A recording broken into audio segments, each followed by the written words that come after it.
Hot take. Hello, my friends. Welcome to a weekend hot take for Coalition of the Sane.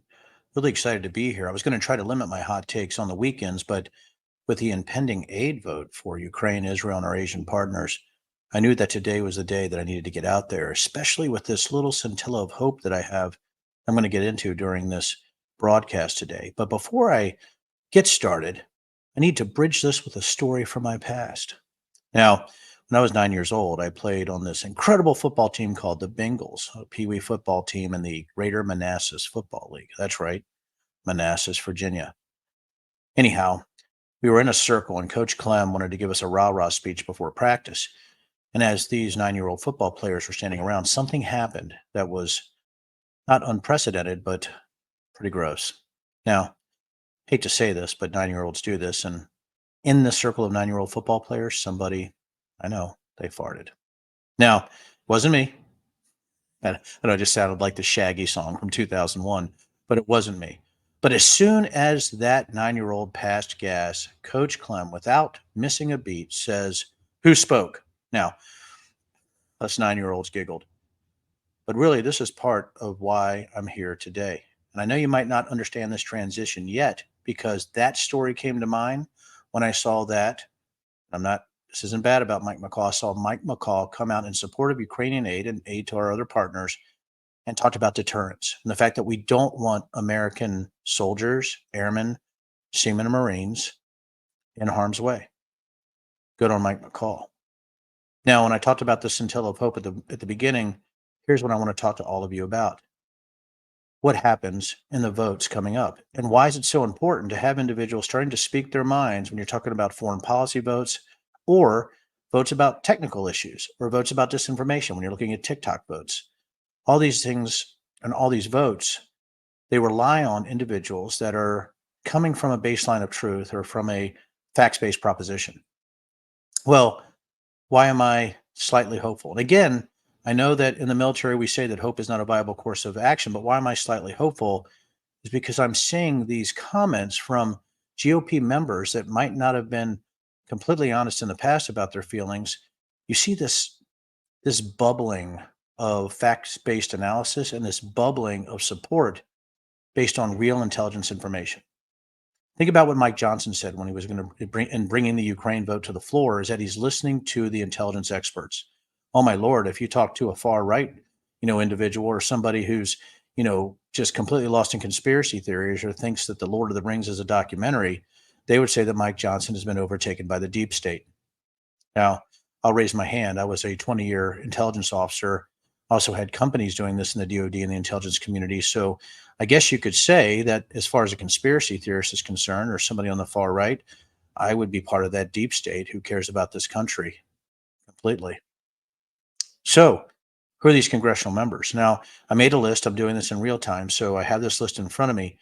And I want you to look at these, or actually, I want you to look at what these individuals are saying, but I want you to follow their votes. I think these dozen, the small burgeoning movement of sanity, and some of these names might surprise you.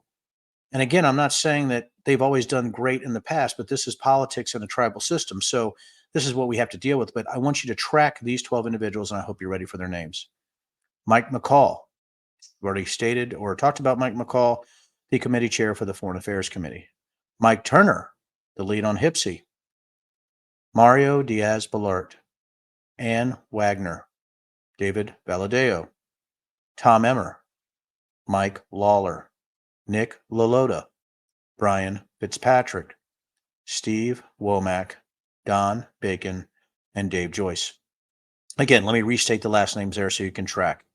McCall, Turner, Diaz-Balart, Wagner, Valadeo, Emmer, Lawler, Lalota, Fitzpatrick, Womack, Bacon, and Joyce. Now, I know a lot of these individuals, I know a lot of these congressional representatives personally. I've talked to them, I've laughed with them.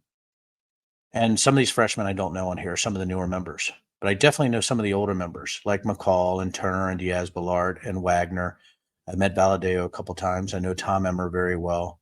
Fitzpatrick, Womack, Bacon, and Joyce. Lalota and Lawler, Never had any interaction with them. So I would say 10 of the 12 I've had interactions with. Some of those people right now on the floor are speaking. So you should be listening to what Mike McCall is saying or Steve Womack, who just did something fantastic. And I believe I might have retweeted it. I'm not quite sure. So where are we at? I think finally this burgeoning, maybe hopeful GOP caucus is realizing that a fart from a former president in a courtroom could be the smartest thing he's ever said. Now you're talking about over the last 9 years. That is a pretty big statement.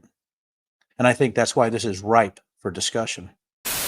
Do we forgive those, or do we at least look at those individuals who might have not done the right thing in the past? You see them sincerely listening to intelligence professionals. You're talking about facts-based decision making.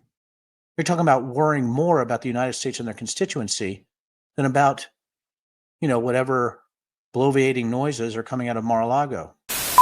That's something you should have a little bit of hope for. Now, listen, we have no idea if this is going to continue. But what I am saying is that while Donald Trump is in court, I do believe that this sort of small sanity caucus that you're seeing to bubble in the GOP might be realizing that now's the time to actually do the right thing. I find that hopeful. But what I'm asking all of you during this incredible tribal thing that we're going through, what do you do as a voter? What do you do as an American citizen when you see somebody that might repel you, that might make you angry, that's shown obeisance, right, to whatever God they have at Mar-a-Lago, when you see them start to sort of come out of their shell and do the right thing? I think we're seeing that now. And I say sort of seeing that. I wanted to say that. I'm not quite sure if that's going to be what happens in the future, but it better well damn be. As we're going into the 2024 election, what you're seeing from the Mike Johnsons, the Mike Turners, the Mike Lawlers, the Mike McCalls, there's a lot of Mikes. I think 4 Mikes out of the dozen. It should give you some hope. Lastly, when you're talking about disinformation, like TikTok and things like that, again, you need these type of facts-based decisions. So as I wrap this up today, and I know it's a pretty quick hot take, just want all of you to think about this. Maybe if we can show support to those who are showing that they want to do the right thing for America, maybe it's time for us to show support to those individuals so that we have the right vote now. I know we can show, we can talk about 6 months ago, we can talk about all those things. But let's make sure that we're not holding people to the fire every second, even when they're doing the right thing, because we could lose them. If they think they have to go back to their frothing base, a base that believes that The Lord of the Rings is a documentary, we're in real trouble. So thank you. I hope you're paying attention today. Please pay attention to those 12 names.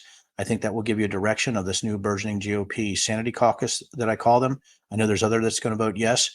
Track their names. Have a great day. I'm going to catch you on the flip. But as I like to say before the 2024 election, let's get to work.